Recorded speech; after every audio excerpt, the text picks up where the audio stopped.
So I put the stays on down here, the supporters. They're basically the shafts of the pop rivets, and then they're cut off. And you know, they look like they're supporting the top, but actually it's a fake, because it's easier that way. I did. Otherwise I should have drilled the two platforms together before I put this top on. So I decided that I would just fake it like that, which is just as good. And I had to correct one of the portholes here, was hitting up against the edge. But in general, and the cabin has been glued on to the front. So there you go. And you know, I straightened the pins as best I can. So we're getting there.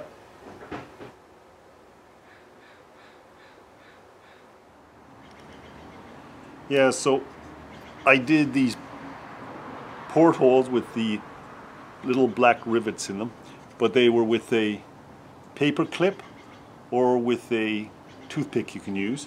But I've decided, like, I already got this idea, maybe I should get some of these. I had these old drawing pens laying around that I bought in a sale once, and I've got them working. I want to see if they're actually better. I want to improve on this little rivet things and not have them, you know, one light and one heavy.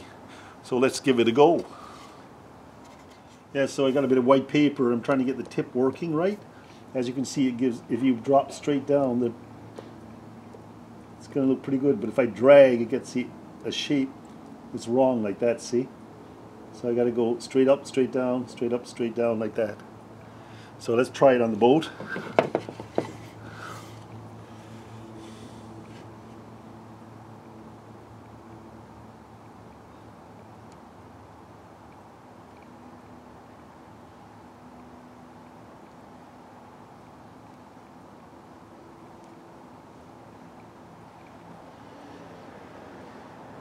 It looks better. I'll try a couple more and then I'll clip and show you the results. Pen has to be very straight. You have to go down and just touch the dot, and if it's too light you do it a second time.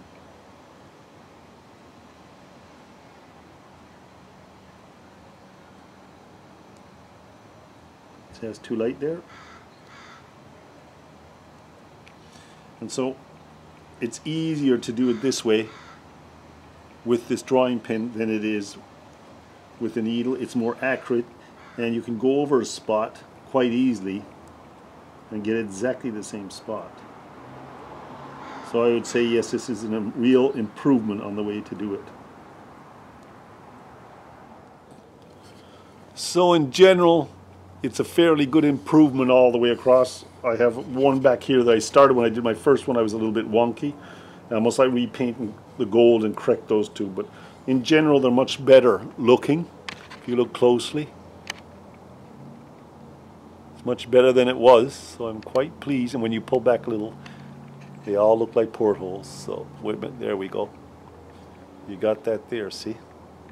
So the pen has been a real improvement, and I advise everybody to go try to grab a drawing pen like that, or get one that's in a store. You can buy the ink pens and do it that way.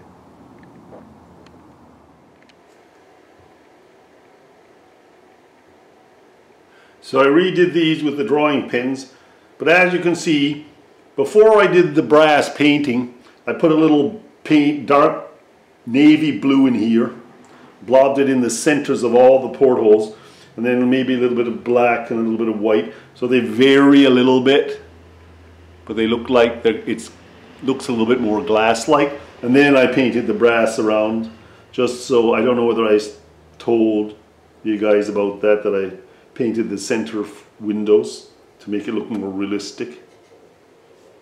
So there it is, and the technical drawing pen worked very well, as you can see. Missing a spot here, which I have to do. Oops.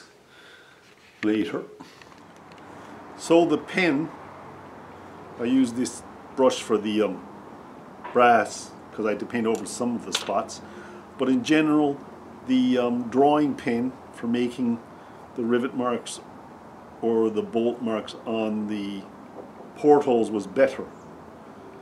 It did get clogged and it took me a while to clean it, and then when I was finished, it takes quite a while to clean these. You've got to take out the nibs and everything and clean them. but in general it's worth it if you want to have a really good result on your portholes. So yes, it's a go with the drawing pins. From now on, that's most likely what I'll use for accuracy, and it makes it look better. So I'm finding these better. Or I know you can go down to the art store and buy yourself an ink pen, most likely at the right measurement, and do it that way. This one says, I don't know what it says on here, 0.7 I think. So there you go. Improved on that. So I'm bending little wire squares, you can see that, with this flat pliers. So they fit the cabin window. I'm trying to get them as square as I can. That's pretty close. And I cut off a little edge here so that I have some room left. See, and then I'll solder this on to this tugboat here on the windows to give it a window edge. Might even put in the windshield wiper. Yay.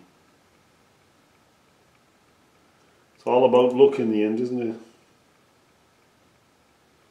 Now that's really fairly square.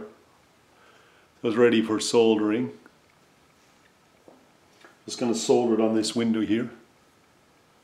Once more I use the doctor's pliers because I can't get my fingers in there, they're too bulky. And you know, a little bit of flux around the back here. It's got to be bent a little bit this in a half round though.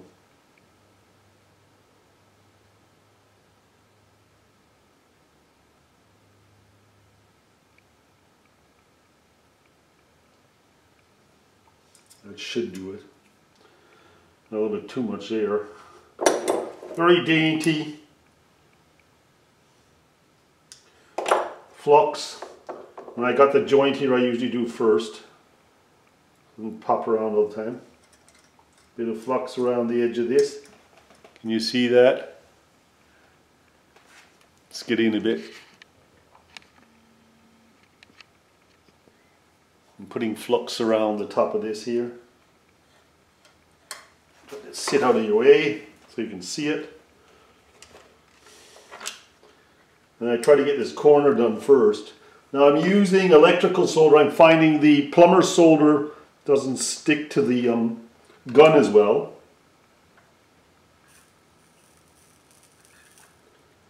Let's just get a little bit on here.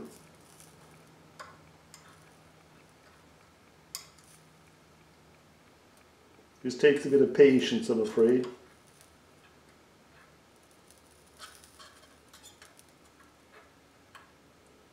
My hands aren't as steady as they used to be.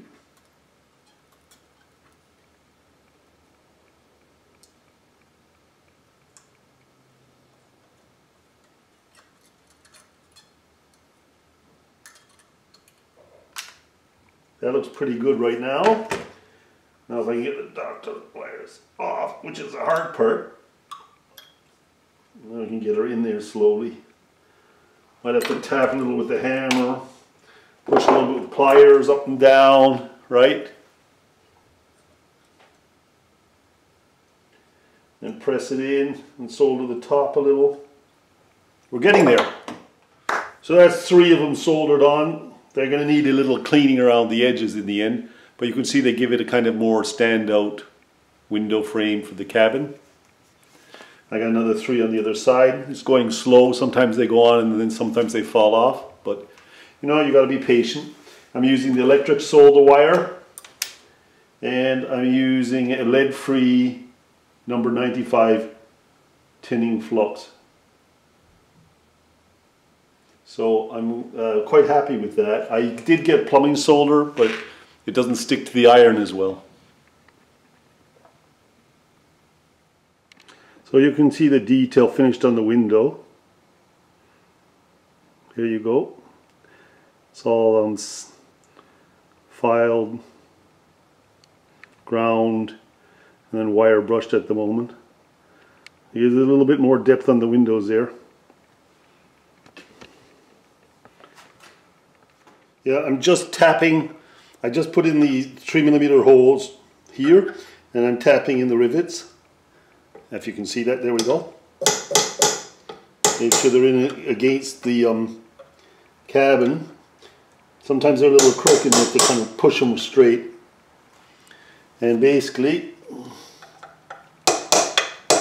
so you can't see that. Hang on, let's do that again. There we go. Yeah, I'm just putting the rivets straight in this, making sure they're flush in against the cabin.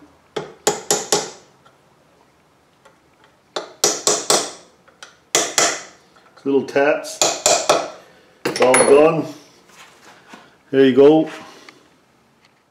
Yeah, so I have pins hammered into this wood here. And I've soldered on a rail on top here, a rail. And now I'm going to do a solder. This is for the top of the wheelhouse. Another rail here. And then another rail down here. So it's going to be a complete railing, and see how it works. So I'm pinned it in the board just so I can get them together like this. Makes it quicker.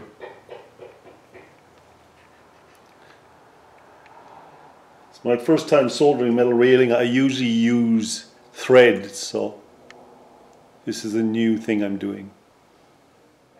Yeah, the railing still needs cleaning up. It took me a long time to do. So the railing is epoxied in. See, it's still moving a little. And it took me quite a long time to do it. Pins kept falling off on that. I don't know whether I'll do these the same way, but I'll see. It's epoxy, I'm going to let it dry, and then I'll cut these later on. I'm not too sure how to cut these to this deck yet. But it's looking pretty good. It needs a little bit of filing and cleaning up still. The cabin has a slot to fit on the deck here, and these are left long. I might put a pillar here like on top on this slide out. Not too sure yet, so I've left them a little longer so I can insert them in something if I want to. And I also, made the windows, the edges of the windows, so they look more detailed.